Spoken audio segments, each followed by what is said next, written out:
Dabar norėčiau atkreipti dėmesį į kirmėlės ir vabalus. Jie vis aktualesni mums tampa. Taip, antivakseriai, visokie tenai šeimų maršistai, jie nenori valgyti kirminų ir vabalų. Nestebina. Tų žmonių toks mentalitetas, kad jie nenori to valgyti, nestebina. Jie Kremliui norėtų savo giesmės giedoti. Bet aš vis tiek atkreipsiu dėmesį į šią temą ir jūs pamatysit, tai yra blogeris iš Ukrainos, kurio video mes neretai parodom. Jisai primena, kad entomofagija, jeigu aš teisingai ištariau, geriausia, iš esmės geriausia, kas gali nutikti jūsų gyvenime. Энтомофагия – самое лучшее, что может быть в нашей жизни. И это очень круто. Энтомофагия, или употребление в пищу насекомых, уже, как пишут средства массовой информации, вызывает все больше и больше интереса в Северной Америке и Европейском Союзе, где она рассматривается как замена животному белку и средство в борьбе с климатическими изменениями. В общем, зачем делать опросы среди людей? Кто как к этому относится, узнавать? Будем просто заявлять, что все довольны и даже счастливы, правильный путь найден, а если это часто публиковать и озвучивать, то со временем уже большинство людей согласится, что так оно и есть на самом деле. Taip, nors tuo pat metu yra valstybių, totalitarinių, taip galima pasakyti, kur tiesiog jau draudžiama, kaip čia pasakyti, valgyti ar tai gaminti tą maistą iš kirminų ir vabalų.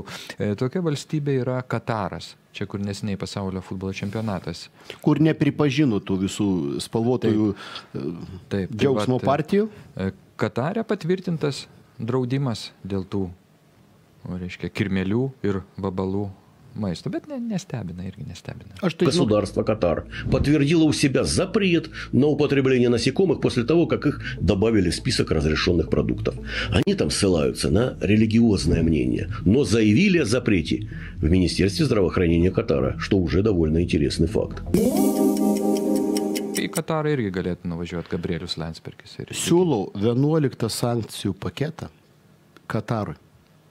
Labai. Ir jokių dujų iš Kataro nepirkti. Iš vis nieko iš Kataro nereikia. Vat jam bus tam Kataro. Kol jie nepradės valgyti tų kirminų ir vabalų.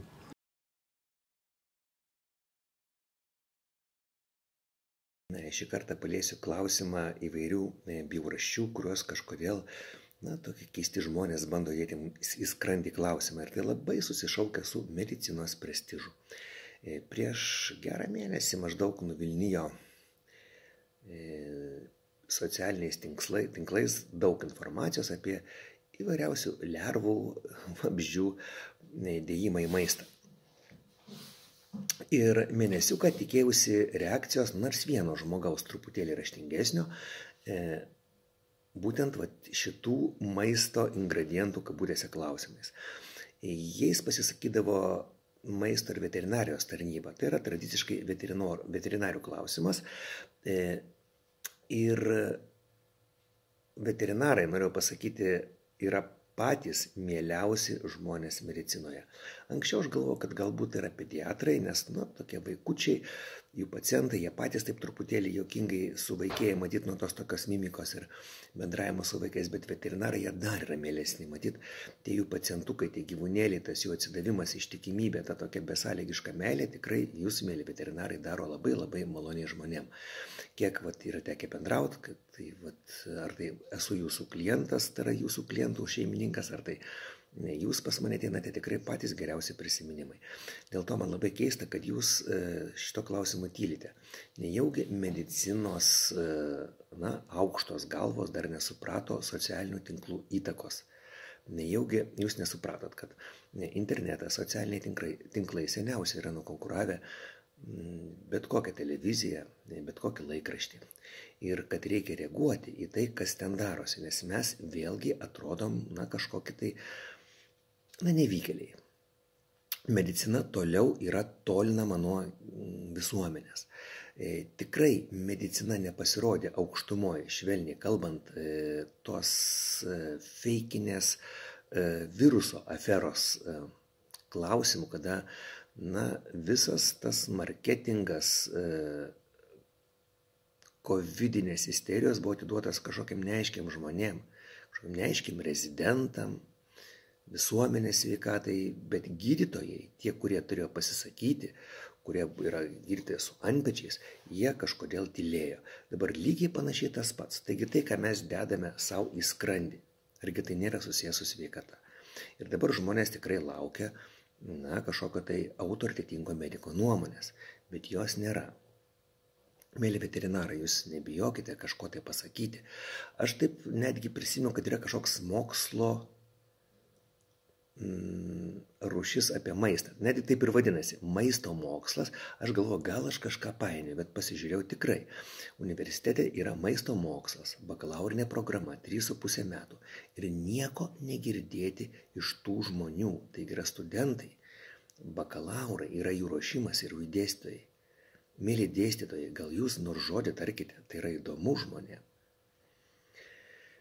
Nes vėl viskas formuoja kažkokį, tokie pusiau influencerinis Lietuvos šlamštas. Aš nebijau pasakyti to ant žmonių, nes tie žmonės yra tikrasis mūsų bendražmogiškasis šlamštas, nes yra elementarūs panikos kėlėjai. Tai yra tokios centrinės žiniasklaidos, kurios tikslas yra žmogui sujaukti mąstymą kažkaip, jį išgąsdinti, jį laikyti įtampoje. Jų yra toks tikslas. Dėl to tai yra šlamštas, visuomenės atmatos. Ir jie dabar vėl formuoja nuomonę apie visokių bjaurasčių valgymą. Ir visuomenė tikrai mums iš dalies jau atleistų ir grįžtų mūsų autoritetas po mūsų labai prasto pasirodymo feikinės pandemijos atveju. Labai geras yra Daily Mail straipsnis apie medicinių paslaugų persiskirstimą paveiktą būtent covidinės isterijos. Tai, kad žmonės labai metėsi į netradicinę mediciną pačios pandemijos metu, tai normalu, nes buvo uždarytos gydymo įstaigos, bet tas neatslūgo ir dar pareiškėjo po pandemijos. Reiškia, visa netradicinė medicina yra refleksoterapija, naturopatai, homeopatai, rytų medicina, akupunktūra, akupresūra, yra daugybė įvairiausių metodikų. Jie žmonėm pasirodė simpatiškesni už mus, tradicinius medikus. Aš kažkada irgi buvau labai tradicinis ir labai buvau kritiškas visokiausių netradicinių medicinos rūšių klausimų, bet dabar mes rodomės kažkokį tai tikrai visiški nevykėliai. Mes būkim bent jau kažkiek aktyvesni, kažkiek tai mes esame autoritetai. Žmogus leidžia mums lysti į savo vidų, ne tik tai dvasiškai, bet ir kūniškai. Jis mumis pasitikė. Jeigu daktaras Jonas Basanavičius, Vincas Kudirka, Kazys Grinius ir daugybė šviesių protų, kurie gydytojai, nebūtų pilietiški, gal mes Lietuvos neturėtumėm. O dabar vėl mes lendam po stalu. Tai, kad pas mus yra eilė žmonių, mes neapsigaukime. Žinot, ką pirmiausiai padarytų aklasis, jeigu staiga netikėtai atgautų regėjimą? Jis išmestų velniop tą savo baltą lazdelę, kuri metų metus jam buvo akys, kojos ir rankos. Ką aš noriu pasakyti šitą metaforą? Mes kitų žmonių požiūrį į save pamatom tik tada, kai tampam jam nereikalingi. Kai mūsų dėl kažko reikia, tai visi labai su mumis geri ir mandagus. O kada jau mūsų nereiktų, tada pamatytumėm jų tikrą požiūrį. Žmonėms mūsų verkiant reikia. Gydytojų reikia, nes žmonės serga ir serga dar labiau. Susargdinti to žmonės, ypatingai psichiškai. Ir buvo vienas iš šitos covidinės isterijos sumanytojų tikslas. Mėly žmonės, ypatingai kolegos, negi jūs nesusintezuojat, kad tiek tas bjaurastis maiste, tiek ta kaukė, tiek tas gėjus, tiek ta vakcina, tiek narkotikas, visa tai pareina iš tų pačių rankų. Negi jūs nesumetat konteksto, negi jums atrodo, kad tai yra kažkoks atsitiktinumas. Lietuva yra maža šalis, labai lengva tą pasakyti būtent per šitą pseudo-influencerinį šlamštą. Už šitas visas kvailystės labai serga tie patys žmonės. Įvairiausi ten užkalniai, šurajevai, dar dėl maisto pasisako, bet ir visais klausimais dar toks juokingas yra Delfi įvardyjamas kaip mitybos specialistas, nors tas specialistas jisai taip mažas pasaulis, ženkliai storesnis už savo turbūt storiausią klientą. Jis nėra medikas. Šitas pats, kas būtų koks šveplas logopedas ar šluba baleto mokytoja.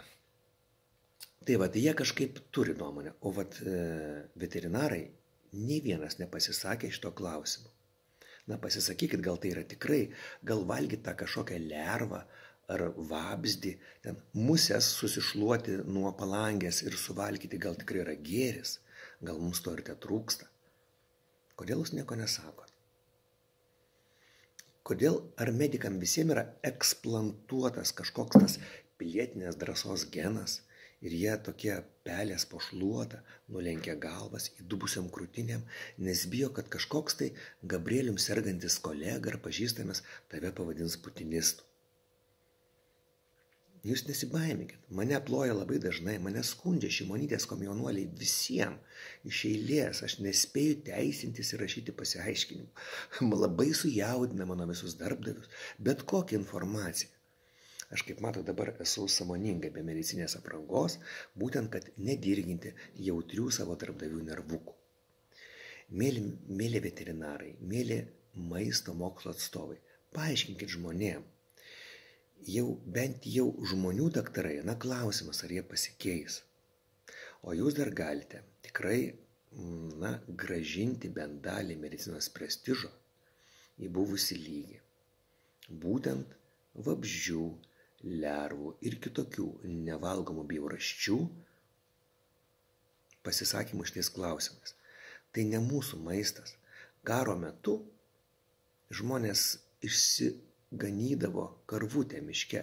Aš kažkada senokai ėjau grybauti su tokia bobutė Žemaitijoje ir jinai norėdama parodyti vietą grybavimą, sakydavo, einam į ganyklą. Aš nuėjau, sakau, kokia čia gamykla, čia miškas. Sako, tu vaikeli mažas, sako, bet čia karo metu.